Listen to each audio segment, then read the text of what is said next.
Capítulo 9. A rocha de ofensa. Eis que ponho em Sião uma pedra angular, eleita e preciosa, e quem nela crer não será de modo algum envergonhado. Para vós outros, portanto, os que credes, é a preciosidade, mas para os descrentes, a pedra que os construtores rejeitaram. Essa veio a ser a principal pedra angular. E pedra de tropeço e rocha de ofensa. São esses os que tropeçam na palavra, sendo desobedientes para o que também foram postos. 1 Pedro, capítulo 2, versículos 6 a 8. Hoje o significado da palavra crer tem sido enfraquecido. Aos olhos da maioria, esta palavra passou a significar o simples reconhecimento de um determinado fato. Para muitos, ela nada tem a ver com obediência. Mas, na passagem acima, as palavras credes e desobedientes estão representadas como opostas. As Escrituras nos exortam que aquela que nele crê, Jesus Cristo, não pereça, mas tenha vida eterna. João capítulo 3, versículo 16. Como resultado da forma como vemos a palavra crer, muitos pensam que tudo que lhe é exigido é crer que Jesus existiu e morreu no Calvário. E que assim estaria tudo acertado entre elas e Deus. Se este fosse o único requisito, os demônios também estariam acertados com Deus. As Escrituras também dizem: crês tu que Deus é um só, fazes bem. Até os demônios creem e tremem. Tiago, capítulo 2, versículo 19. ênfase do autor. No entanto, não há salvação para eles. A palavra crer tem mais significado nas Escrituras do que reconhecer a existência ou apenas admitir um fato mentalmente. Permanecendo fiéis ao contexto do versículo acima, podemos dizer que o principal elemento do crer é a obediência. Poderíamos ler o versículo deste modo: portanto, para vocês que obedecem, ele é precioso, mas para aqueles que são desobedientes, a pedra que os construtores rejeitaram veio a ser a pedra angular, e pedra de tropeço e rocha de ofensa. Não é difícil obedecer quando você conhece o caráter e o amor daquele a quem está se submetendo. O amor é o fato decisivo do nosso relacionamento com o Senhor. Não o amor aos princípios ou ao ensino, mas o amor pela pessoa de Jesus Cristo. Se esse amor não estiver firmemente posicionado, estaremos suscetíveis a sermos ofendidos e a tropeçarmos. Os israelitas, a quem Jesus chamou de construtores, rejeitaram a pedra angular de Deus, Jesus. Eles amavam os ensinos do Antigo Testamento. Estavam satisfeitos com as suas interpretações porque elas podiam ser empregadas em seu próprio benefício e usadas para controlar os outros. Jesus, por outro lado, desafiou todo o legalismo que eles tanto apreciavam. Ele lhes disse: examinais as Escrituras, porque julgais ter nelas a vida eterna, e são elas mesmas que testificam de mim. João capítulo 5, versículo 39. Eles não conseguiam entender a ideia de que desde o princípio Deus havia desejado ter filhos e filhas com quem ele pudesse ter um relacionamento. Eles queriam governar e reinar. Aos olhos dele, a lei havia adquirido uma posição superior ao relacionamento. Eles rejeitaram aquilo que lhes foi dado gratuitamente. Eles preferiam conquistá-lo por merecimento. Assim, o dom gratuito de Deus, Jesus Cristo, a esperança de vida e salvação deles, tornou-se uma pedra de tropeço e rocha de ofensa para eles. Simeão profetizou ao ergar o bebê Jesus em seus braços no templo: eis que este menino está destinado tanto para a ruína como para o levantamento de muitos em Israel. Lucas capítulo 2, versículo 34. Observe as palavras ruína e levantamento. Aquele que foi dado para trazer paz ao mundo terminou por trazer uma espada de divisão àqueles a quem haviam sido enviados. Mateus capítulo 10, versículo 34. E vida àqueles que foram perseguidos pelos construtores, os ministros daqueles dias. Jesus e as ofensas. Na escola dominical, Jesus geralmente era apresentado como o pastor levando a ovelha perdida sobre seus ombros de volta para o aprisco. Ou talvez ele tivesse os braços ao redor das criancinhas enquanto as abençoava ou estava sorrindo e dizendo: eu os amo. Esses registros são todos verdadeiros, mas não apresentam um quadro total. Este mesmo Jesus também denunciou os fariseus pela sua justiça própria. Serpentes, raça de víboras, como escapareis da condenação do inferno? Mateus 23, versículo 33. Ele virou as mesas dos cambistas no templo e expulsou-os dali. João, capítulo 2, dos versos 13 ao 22. Ele disse a um homem que queria enterrar seu pai antes de segui-lo: deixa aos mortos o sepultar os seus próprios mortos. Tu, porém, vai e prega o reino de Deus. Lucas, capítulo 9, versículos 59 e 60. E este ainda não é o fim da lista. Uma olhada de perto no ministério de Jesus revela um homem que escandalizou a muitos enquanto ministrava. Vamos dar uma olhada em alguns exemplos? Jesus escandalizou os fariseus. Em muitas ocasiões, Jesus confrontou e escandalizou aqueles líderes. Por eles terem se escandalizado, eles os enviaram para a cruz. Eles o odiaram. Mas Jesus os amou o suficiente para dizer a verdade. Hipócritas, bem profetizou Isaías a vosso respeito, dizendo: este povo honra-me com os lábios, mas o seu coração está longe de mim. E em vão me adoram. Mateus capítulo 15, versículos 7 a 9. Esta declaração os ofendeu. Observe o que os discípulos de Jesus perguntaram a ele imediatamente depois. Então, aproximando-se dele, os discípulos disseram: sabes que os fariseus, ouvindo a tua palavra, se escandalizaram? Mateus capítulo 15, versículo 12. Analise a resposta de Jesus. Toda planta que meu Pai Celestial não plantou será arrancada. Deixai-os. São cegos, guias de cegos. Ora, se um cego guiar outro cego, cairão ambos no barranco. Mateus capítulo 15, versículos 13 e 14. Jesus demonstrou que as ofensas, os escândalos, na verdade, removerão aqueles que não foram verdadeiramente plantados por seu Pai. Algumas pessoas podem se juntar às igrejas ou às equipes ministeriais, mas não foram enviadas por Deus ou não são de Deus. O escândalo que vem quando a verdade é pregada revela as suas verdadeiras motivações e faz com que elas mesmas não crisem raízes e partam.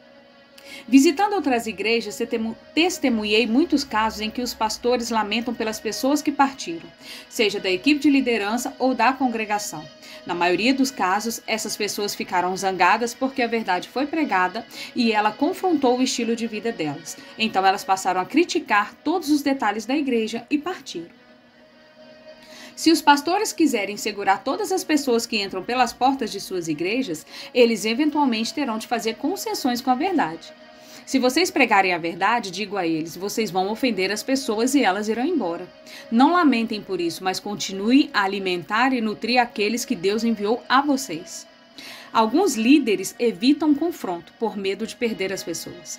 Alguns são especialmente hesitantes, porque os que precisam ser confrontados são os grandes ofertantes e aqueles que possuem maior influência na igreja ou na comunidade. Outros têm medo de ferir os sentimentos de alguém que está há muito tempo com eles. O resultado é que os pastores perdem a autoridade que lhes foi dada por Deus para proteger e alimentar as ovelhas que lhes foram confiadas. Quando exerci pela primeira vez o cargo pastoral, um homem sábio me advertiu: permaneça na sua autoridade ou outra pessoa tirará de você e a usará contra você. Samuel era um homem de Deus que não comprometia a verdade por ninguém, nem mesmo pelo rei. Quando Saul desobedeceu a Deus, o Senhor disse a Samuel para confrontá-lo. Ele o fez. Infelizmente, Saul não respondeu à palavra do Senhor com um verdadeiro arrependimento.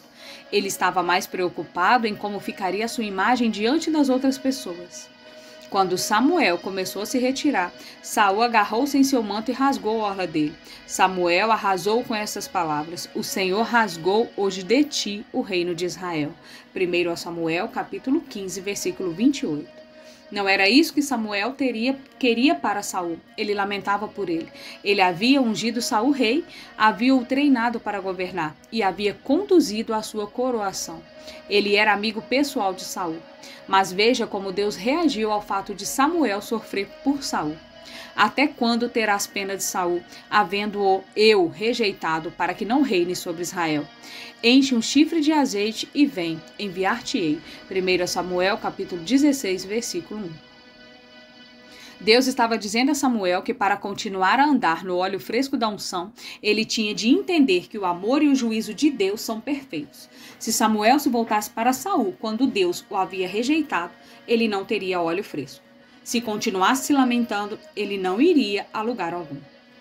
Os pastores que lamentam e choram pelas pessoas que deixam a igreja ou que se recusam a confrontar os membros por serem seus amigos, terminam por ver o óleo da unção em suas vidas secar. Alguns ministros morrem, enquanto outros simplesmente vivem uma vida de imitação. Inconscientemente, eles escolheram seu relacionamento com os homens ao seu relacionamento com Deus. A Bíblia não registra que Jesus teria reagido a qualquer dos homens que o abandonaram. O seu único prazer era fazer a vontade do Pai. Ao fazer isso, ele beneficiaria um número muito maior de pessoas. Jamais me esquecerei do tempo em que eu estava pregando em uma igreja denominacional cheia do Espírito. Havíamos estado na estrada por cerca de um ano. No primeiro domingo pela manhã, preguei uma mensagem simples de arrependimento e de volta ao primeiro amor. Sentia a resistência, mas sabia que aquela era a mensagem que eu deveria entregar. Depois do culto, o pastor disse: Deus me mostrou aquilo que você pregou esta manhã, mas não creio que o meu povo estivesse pronto para receber. Minha esposa sentiu-se impelida pelo Espírito Santo para perguntar a ele: quem é o pastor da igreja, você ou Jesus? O pastor abaixou a cabeça. Foi exatamente isso que o Senhor me disse há cerca de um mês atrás. Ele me disse que sabia o que essas pessoas podem suportar. Ele nos disse que um terço da sua igreja era formado de pessoas conservadoras que não queriam nenhuma mudança na ordem de culto, na música ou na pregação. Nós o encorajamos a ser forte e a obedecer ao Senhor. Fizemos mais 4 cultos naquela igreja. Cada um deles foi mais difícil. Quando deixamos a cidade, senti como se tivesse um saco de areia no estômago. Eu não conseguia entender. Ficava cada vez mais pesado e desconfortável. Em geral, quando saio de uma igreja, meu coração se enche de alegria. Eu não sabia o que estava errado. Quando finalmente fiquei a sós com o Senhor, perguntei: Pai, o que fiz de errado? Por que tenho esse peso tão grande em meu espírito? Será que usurpei a autoridade do pastor? Ele simplesmente disse: sacode a poeira debaixo dos teus pés. Ver Lucas capítulo 9, versículo 5. Fiquei chocado ao ouvi-lo dizer isso. Continuei orando e interrogando, apenas para ouvir as mesmas palavras: sacode a poeira debaixo dos teus pés. Finalmente obedeci. Quando minha mão saiu da sola do meu segundo sapato, aquele peso foi tirado e a alegria entrou em meu coração. Mais uma vez, disse impressionado: Senhor, eles não me atacaram nem me expulsaram da cidade. Por que precisava fazer isso? Ele me mostrou que a liderança e muitas das pessoas haviam rejeitado as suas palavras para eles. Dê mais tempo a eles, Senhor, pedi. Se eu desse a eles mais 50 anos, eles não mudariam. Eles já se decidiram em seus corações. Eu sabia que aquele líder havia decidido manter a paz, comprometendo a verdade, em vez de obedecer a Deus. O chifre dele não estava cheio de óleo fresco.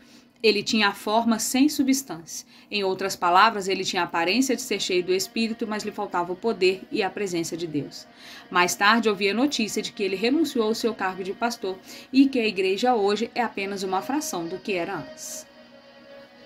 Jesus não se permitia ser controlado pelos outros. Ele falava a verdade, mesmo que isso significasse o confronto e finalmente o escândalo. Se você deseja a aprovação dos homens, a unção de Deus não pode cair sobre você. Você precisa se propor em seu coração a falar a palavra de Deus e a fazer a sua vontade, mesmo correndo o risco de ofender e escandalizar as pessoas. Jesus escandalizou as pessoas da sua própria cidade natal. Jesus havia ido à sua cidade natal para ministrar, mas ele não pôde levar a ela a libertação e a cura que havia levado a tantos outros lugares. Veja o que ele diz. Não é este o filho do carpinteiro? Não se chama sua mãe Maria e seus irmãos Tiago, José, Simão e Judas? Não vivem entre nós todas as suas irmãs? De onde lhe vem, pois, tudo isso? E escandalizavam-se nele. Jesus, porém, lhes disse: não há profeta sem honra, senão na sua terra e na sua casa. Mateus capítulo 13, versículos 55 e 57. Você consegue ouvir esses homens e mulheres de Nazaré dizendo: quem ele pensa que é, ensinando com essa autoridade? Sabemos quem ele é, ele cresceu aqui. Somos mais importantes aqui. Ele não passa do filho de um carpinteiro. Ele não teve nenhuma educação formal.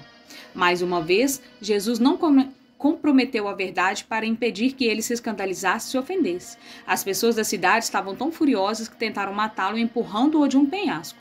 Lucas capítulo 4, versículo 28 e 30. Mesmo quando sua vida corria perigo, ele continuou a dizer a verdade. Como precisamos de mais homens e mulheres assim hoje. Jesus escandalizou os membros de sua família. Até as pessoas da sua própria casa se escandalizaram com ele. Elas não estavam nada satisfeitas com a pressão que eram colocadas sobre elas pelas coisas que Jesus fazia. Elas achavam difícil acreditar que ele estivesse comportando daquele jeito. Vejamos. E quando os parentes de Jesus ouviram isso, saíram para prender, porque diziam estar fora de si. Nisto chegaram sua mãe e seus irmãos e, tendo ficado do lado de fora, mandaram chamá-lo. Muita gente estava sentada ao redor dele e lhe disseram: Olha, tua mãe e teus irmãos estão lá fora à tua procura. Então ele lhes respondeu dizendo: Quem é minha mãe e meus irmãos? E correndo olhar pelos que estavam assentados ao redor, diz: Eis minha mãe e meus irmãos. Portanto, qualquer que fizer a vontade de Deus, esse é meu irmão, irmã e mãe. Marcos capítulo 3, versículos 21 e 31 a 35. A sua própria família pensou que ele estava fora de si. Observe que as Escrituras dizem que a família de Jesus foi até lá para detê-lo. Marcos identifica esses parentes como a própria mãe de Jesus e seus irmãos, que mais tarde o encontraram pregando na casa de alguém. Até o Evangelho de João diz: Pois nem mesmo seus irmãos criam nele. João capítulo 7, versículo 5. Muitos não entenderam que Jesus foi rejeitado por aqueles que lhe eram próximos, mas não era a aceitação de sua casa que ele buscava. Ele não seria controlado pelos desejos deles, ele cumpriria o plano do Pai, quer eles aprovassem ou não. Vi muitas pessoas, principalmente casais, que não seguiram Jesus por medo de ofenderem seus cônjuges ou membros de sua família. O resultado foi que eles se desviaram e nunca atingiram o pleno potencial do seu chamado. Quando nasci de novo, todos os membros de minha família eram católicos e não compartilhavam do entusiasmo da minha fé recente. Minha mãe, principalmente, ficou muito insatisfeita com a minha decisão de abandonar a igreja onde ela havia me criado. Certamente, existem católicos preciosos que amam a Deus, mas eu sabia que Deus estava me chamando para fora. O segundo golpe veio quando anunciei minha decisão de entrar para o ministério. Eu havia acabado de receber meu diploma em engenharia mecânica da Purdue University e meus pais tinham grandes esperanças para mim. Eu sabia o que o Senhor desejava de mim e sabia que ofenderia aqueles que me eram próximos. Durante anos senti-me desconfortável. Havia muitos desentendimentos, mas eu havia decidido que, por mais zangados que eles ficassem, eu seguiria Jesus. No começo, tentei atropelá-los com o evangelho. Disse a eles que não eram salvos apenas porque assistiam à missa. Levei-os até o limite. Não agi com sabedoria. Então Deus me ensinou a viver a vida cristã diante deles e a deixar que eles vissem as minhas boas obras. Mesmo assim, não fiz concessões com a verdade para agradá-los. Hoje, meus pais me dão muito apoio. Meu avô, aquele que mais me combatia, foi gloriosamente salvo aos 89 anos, 2 anos antes de sua morte. A mãe de Jesus e seus irmãos podem ter achado que ele estava fora de si, mas, por causa da sua obediência ao Pai, todos eles terminaram sendo salvos e estavam no aposento alto no dia de Pentecostes. Tiago, meu irmão de Jesus, tornou-se um dos líderes da igreja de Jerusalém. Se fizermos concessões com o que Deus nos diz para agradar nossa família, perderemos o óleo fresco em nossas vidas e o impediremos de serem libertos. Jesus escandalizou a sua própria equipe. Em um capítulo anterior, discutimos em detalhe o ponto de vista dos discípulos quando Jesus os escandalizou. Vamos rever isso da perspectiva de Jesus. Muitos dos seus discípulos, tendo ouvido tais palavras, disseram: Duro é esse discurso, quem o pode ouvir? Mas Jesus, sabendo por si mesmo que eles murmuravam a respeito de suas palavras, interpelou-os: Isto vos escandaliza? À vista disso, muitos dos seus discípulos o abandonaram e já não andavam com ele. João capítulo 6, versículos 60, 61 e 66. As coisas já estavam difíceis do jeito que estavam. Os líderes religiosos estavam tramando a sua morte. A sua própria cidade natal o havia rejeitado. Sua família achava que ele estava fora de si. Para acrescentar um pouco mais de pressão, muitos dos membros de sua própria equipe partiram ofendidos. Mas Jesus ainda assim não fez concessões. Ele apenas disse aos que restaram que também estavam livres para partir se quisessem. A única coisa que importava para Jesus era cumprir o plano do Pai.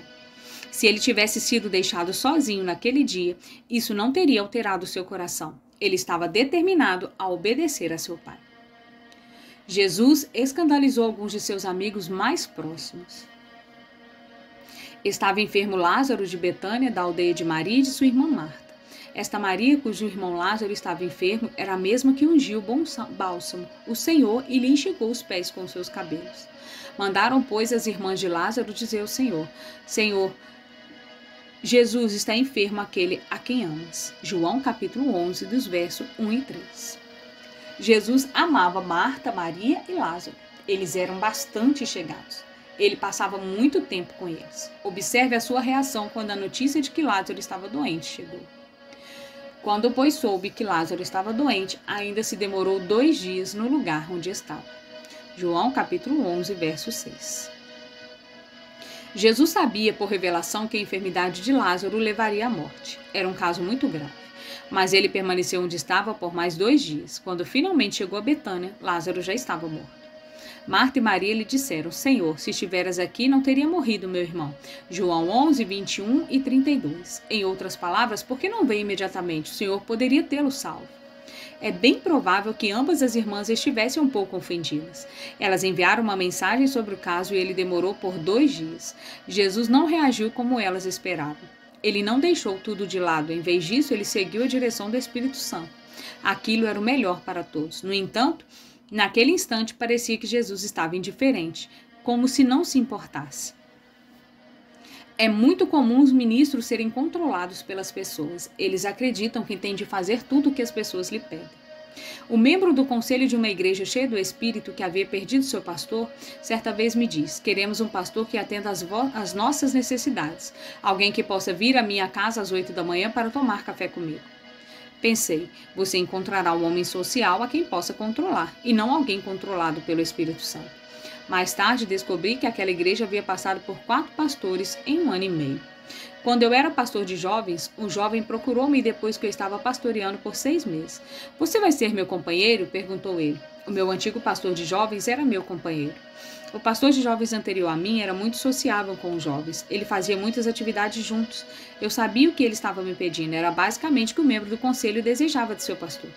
Citei Mateus 10:41 para ele, onde Jesus diz: quem recebe um profeta no caráter de profeta, receberá o galardão de profeta. Quem recebe um justo no caráter de justo, receberá o galardão de justo. Você tem muitos companheiros, não tem? Perguntei. Sim, respondeu ele. Mas você só tem um pastor de jovens, não é? Sim. Você quer o galardão de pastor ou o galardão de um companheiro? Porque a forma como você me receber determinará o que você receberá de Deus. Ele entendeu meu ponto de vista. Quero o galardão de pastor. Muitos ministros têm medo de que, se não atender às expectativas do seu povo, possam ferir os sentimentos deles e perder o seu apoio. Eles ficam presos na armadilha por medo de ofender as pessoas. Eles são controlados pelo seu próprio povo e não por Deus. O resultado é que pouca coisa de valor eterno é realizada em suas igrejas ou congregações. Jesus escandalizou João Batista. Até João Batista teve de lidar com a tentação de se escandalizar com Jesus. Todas essas coisas foram referidas a João pelos seus discípulos. E João, chamando 2 deles, enviou-os ao Senhor para perguntar: és tu aquele que estava para vir, ou havemos de esperar outro? Quando os homens chegaram junto dele, disseram: João Batista enviou-nos para te perguntar: és tu aquele que estava para vir, ou esperaremos outro? Lucas capítulo 7, versos 18 a 20. Espere um instante. Por que João perguntou a Jesus se ele era aquele que havia de vir, o Messias? João foi aquele que preparou o seu caminho e anunciou a sua chegada. Eis o Cordeiro de Deus que tira o pecado do mundo. João 1:29. Foi ele quem diz: esse é o que batiza com o Espírito Santo. Versículo 33.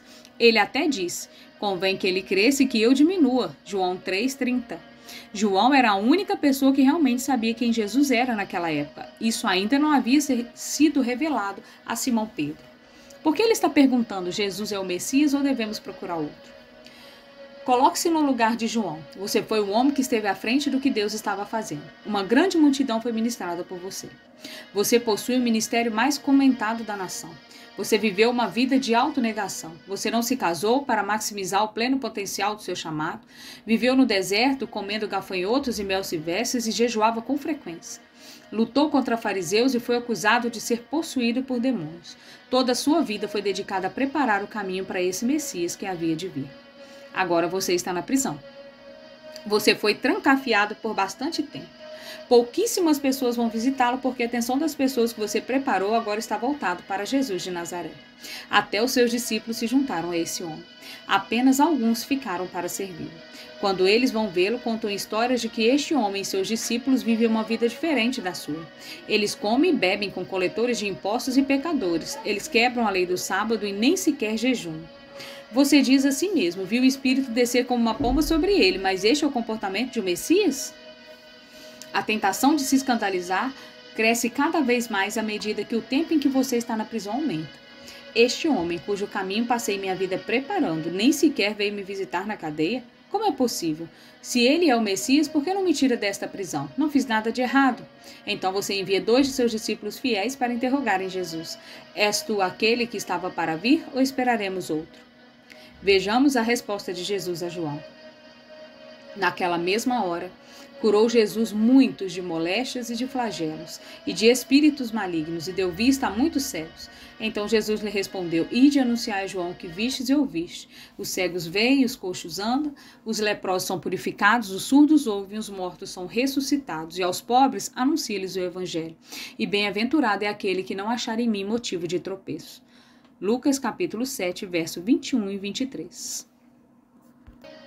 A resposta de Jesus é profética. Ele cita Isaías, um livro muito familiar a João. As passagens de Isaías 29, 18, 35, versículo 4 e 6 e 61, 1 se aplicam a tudo que os discípulos de João haviam observado enquanto aguardavam para interrogar Jesus. Eles foram testemunhas de que ele era o Messias. Mas ele não para por aí. Ele acrescenta: e bem-aventurado é aquele que não achar em mim motivo de tropeço. Ele estava dizendo: João, sei que você não entende tudo o que está acontecendo com você, nem muitos dos seus métodos, mas não se ofenda comigo, porque eu não trabalho da forma como você esperava. Ele estava estimulando a João a não julgar de acordo com seu próprio entendimento dos métodos de Deus no passado e na sua própria vida e ministério. João não conhecia todo o cenário ou plano de Deus, assim como nós não conhecemos o cenário completo hoje. Jesus estava incentivando-o dizendo: você fez o que lhe foi ordenado, a sua recompensa será grande, apenas não se ofenda comigo. Ofensa sem desculpas. Mesmo quando somos treinados nos métodos de Deus, como João era, ainda assim é provável que tenhamos a oportunidade de nos ofendermos com Jesus. Se você realmente o ama e crê nele, você lutará para não se ofender, entendendo que os seus caminhos são sempre superiores aos seus. Do mesmo modo, se vamos obedecer ao Espírito de Deus, as pessoas se ofenderão conosco. Jesus disse em João 3,8: o vento sopra onde quer. Ouves a sua voz, mas não sabe de onde vem nem para onde vai. Assim é todo o que é nascido do Espírito. Alguns não compreenderão quando você se mover com o Espírito. Não permita que a reação desagradável das pessoas o detenha de fazer o que você sabe em seu coração que é verdade. Não impeça o fluir do Espírito Santo pelos desejos dos homens. Pedro resume isso muito bem. Ora, tendo Cristo sofrido na carne, amai-vos também vós mesmos no mesmo pensamento, pois aquele que sofreu na carne deixou o pecado, para que no tempo que nos resta na carne já não vivais de acordo com as paixões dos homens, mas segundo a vontade de Deus. 1 Pedro, capítulo 4, verso 1 e 2.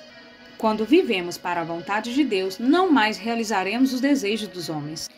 O resultado é que sofreremos na carne. Jesus sofreu a sua maior oposição por parte dos líderes religiosos. As pessoas religiosas acreditam que Deus só opera dentro dos limites dos parâmetros delas. Elas acreditam que são as únicas que têm uma ligação com Deus. Se o Mestre ofendeu as pessoas religiosas quando ele era guiado pelo Espírito há 2000 anos, aqueles que o seguem certamente também as ofenderão. A perseguição do apóstolo Paulo é um bom exemplo disso. Algumas pessoas na Galácia haviam ouvido falar incorretamente que Paulo havia comprometido a verdade do Evangelho da cruz, se colocando ao lado de líderes religiosos que diziam que a circuncisão era necessária para a salvação. Mas Paulo as corrigiu. Olhem para mim, disse ele. Estou sendo perseguido por todos os lados pelos líderes religiosos. Por que eles fariam isso se eu estivesse pregando a circuncisão? O fato de que a cruz é o único meio para a salvação ofende as pessoas, mas essa é a verdade, e não há meios de que eu pregue nada além disso. Ver Gálatas capítulo 5, versículo 11. Se alguém desafia a verdade do Evangelho, é hora de partir para a ofensa sem desculpas. Precisamos determinar em nosso coração que obedeceremos ao Espírito de Deus, independentemente do preço a ser pago. Então não teremos de fazer escolha sob pressão, porque ela já terá sido feita. Jesus ofendeu algumas pessoas por obedecer ao seu pai, mas nunca causou uma ofensa para defender os seus próprios direitos. Recentemente, li seu livro A Isca de Satanás e queria apenas dizer que ele me libertou completamente em uma área de minha vida na qual eu pensava que jamais seria liberto. Quero apenas lhe dizer obrigado por escrever este livro, porque ele mudou a minha vida. C.R. Tennessee.